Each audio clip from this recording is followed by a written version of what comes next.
Well, my drone light is here. JZ brand T30. Just came from the, it was air freighted. It took about 6 days after I ordered it. I bought it on eBay. And here is the unit.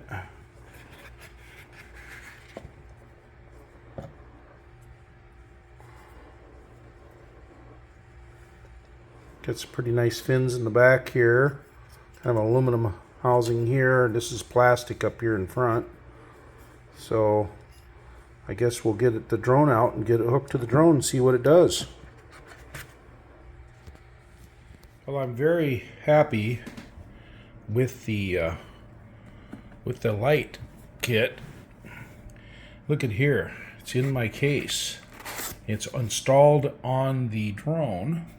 And it fits perfectly. The only thing I have to do is I have to make sure I got to unscrew the one joystick, and I stick it in the back here. So other than that, it fits in the case right on the drone. So when the drone's ready to be used, I can pull it right out, and there it is. So very happy with how that works out. I was worried about where I was going to store this light. I'm going to do a little demo of this this new spotlight, and it is a JZ T30. I'm in my office and I just want to share.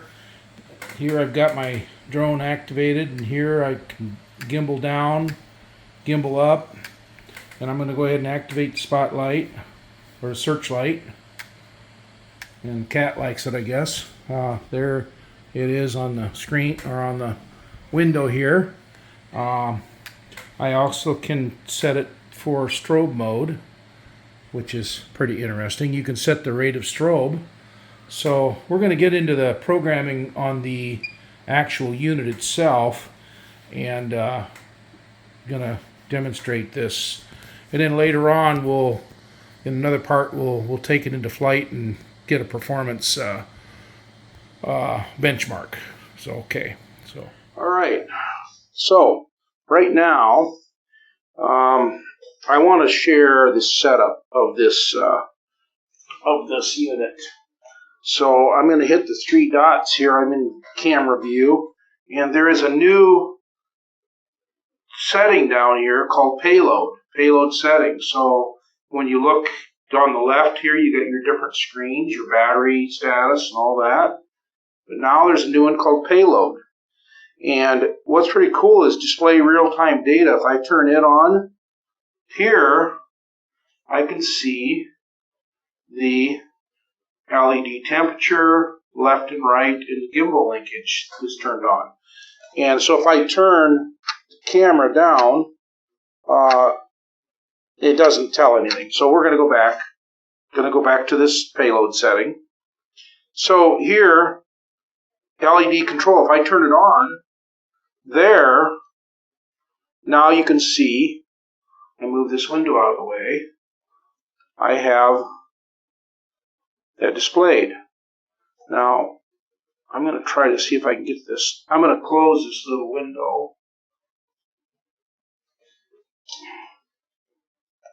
Let's see if we can get this. I guess I can't.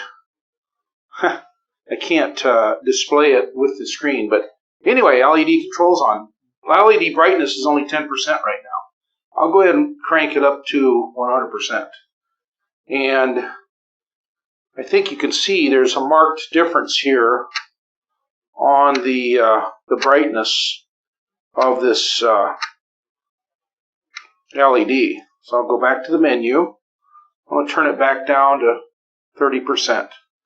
Okay, got flash control. If I turn on flash control, you can see it will pulse. And I can change the frequency. I've got it at 10%. If I increase it, it's almost like a strobe. 2%, just a blinking. I like it at 10%, so I'm going to leave it at 10%. And I don't think you have to actually use the slide to get it.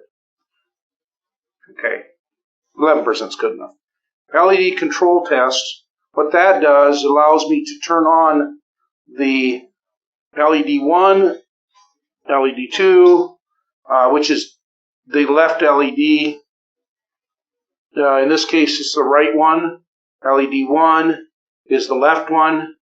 There you kind of see the spot.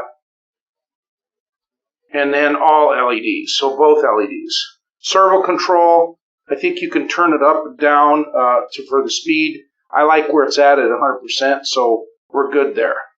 Fine tune upwards, fine tune downwards, and about. About, if I double click it, I don't even know what that does. Yeah, I don't know. So that's not working there. I'm going to shut off the LED control test. Maybe I can do it now. No. So, display real-time data. Okay, there it is. If I double-click, now I get my serial number. I get it just for a second there, and the version number that the unit's using. And there's my temperatures of the actual LEDs. So, now what I did, excuse me for rambling here, but what I did, I went to my control, customize my RC buttons, and that's under the remote control settings. I go to that, and I actually set up my multi-function button. It's kind of like that rocker button right here. It's called the 5D button. So I have it when I push the button up, the LED turns on. There it is, it's on. If I push it up one more time, it shuts off. And then down is flash control. So let's look at that. If I go down, there it's flashing. If I go down one more time, it stops. And then I set it up. So let's get it back on. If I go, each time I push the left button, it goes down by 1% of the brightness control. And I verified that by looking at LED brightness. There's 12%. There I'm going to the right with my multifunction button. See it? So you can't hold it in position. It does not. You have to click it each time to have the brightness change. Okay.